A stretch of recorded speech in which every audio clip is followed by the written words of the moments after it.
Welcome to AmdiVibes, where today, we're telling a story that most people have never been taught in school. A story about one of the greatest, most sophisticated civilizations ever built on this earth.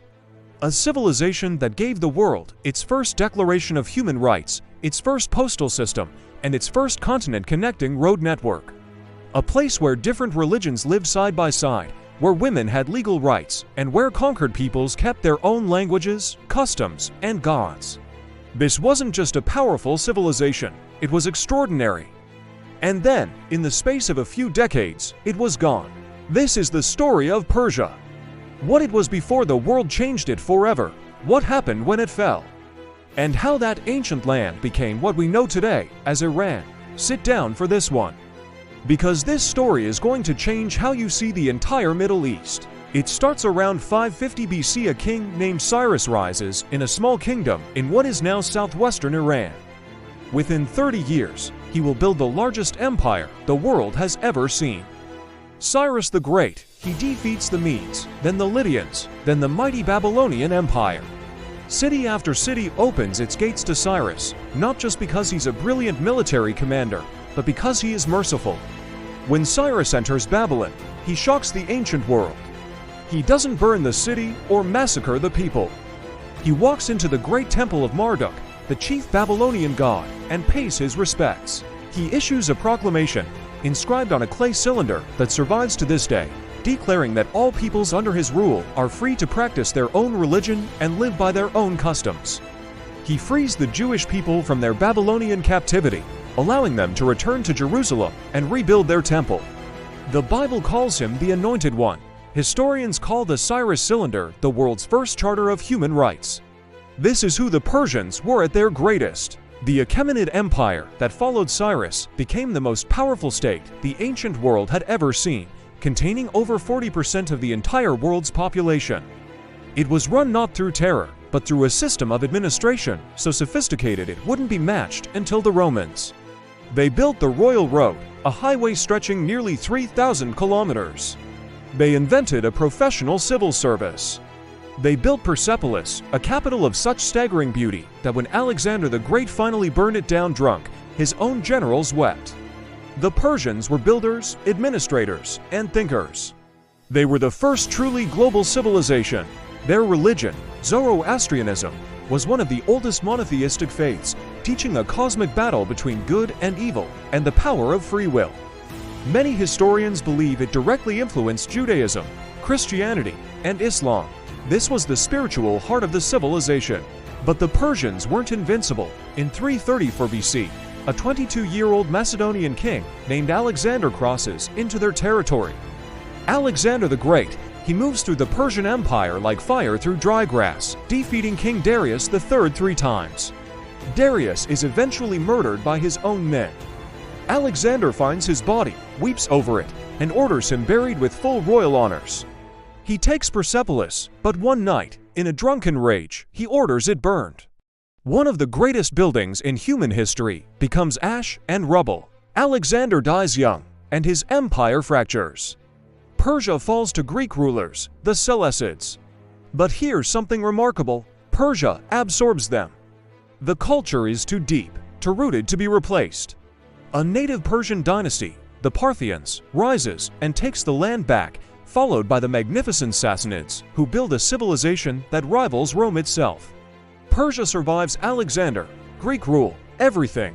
And then, something comes out of the Arabian desert that Persia cannot absorb, not this time. It's the 630s AD, Islam. The Prophet Muhammad's followers burst out of Arabia. They conquer Syria, Egypt, and then turn east toward Persia. The Sassanid Empire, exhausted by war, meets the Arab Muslim armies. The Persians lose. The last Sassanid king is murdered, and the ancient Persian Empire is over. But here is where the story becomes truly extraordinary. Persia does not simply surrender its identity. It converts to Islam, yes, but the Persian language, identity, and soul survive. In fact, Persia does to Islam what it did to the Greeks. It absorbs it, it transforms it, it makes it Persian. Within 2 centuries, Persian scholars, poets, and scientists are the intellectual engine of the Islamic world. The great poet Ferdowsi spends 30 years writing the Shahnameh, the Book of Kings, an epic poem that single-handedly preserves the history and mythology of pre-Islamic Persia. The story doesn't get easier. In the 1200s, the Mongols arrive, led by Genghis Khan. The devastation is almost beyond description, but again, Persia survives. The Mongol rulers who settle there convert to Islam and adopt Persian culture.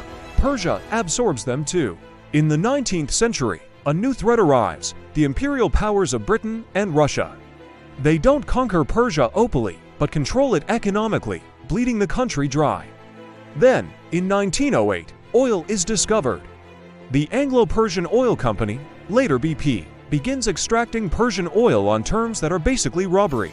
In 1925, a military officer named Reza Khan declares himself Shah.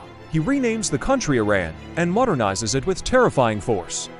He builds universities, bans the veil, and reduces the power of the clergy, but his rule is brutal. During World War II, Britain and Russia invade and force him to abdicate, replacing him with his son, Mohammad Reza Shah.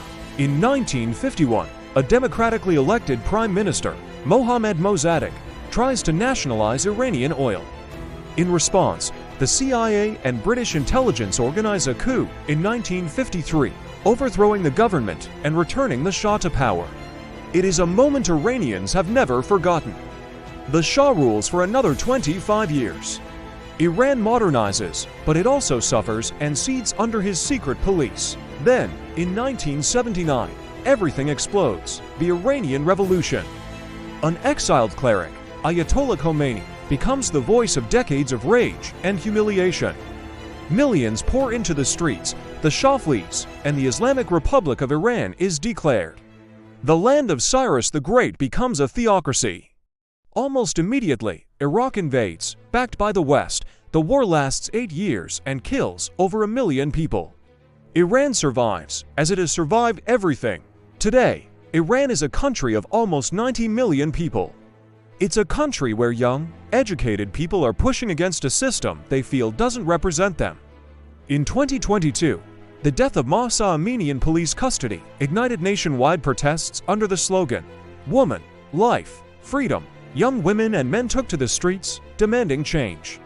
The government suppressed the protests, but the fire does not go out. It never goes out in Iran. So what does this 3,000-year story teach us? It teaches us that identity is the most indestructible force on earth. Armies can conquer land, but they cannot conquer a people who know who they are. 3,000 years of invasion, conquest, and revolution, and the thread running through it all, unbroken, is Persian identity. Cyrus built something that no army has ever fully destroyed. The Iranian people today are the direct descendants of the civilization that gave the world its first declaration of human rights. They have not forgotten where they come from, and they are not done yet. Here at AmdiVibes, we tell these stories because the world is more than just today's headlines. Understanding where a people came from is the only way to understand where they are going. If this story moved you, share it with someone who needs to hear it. Subscribe for more stories that change how you see the world. We'll see you in the next one.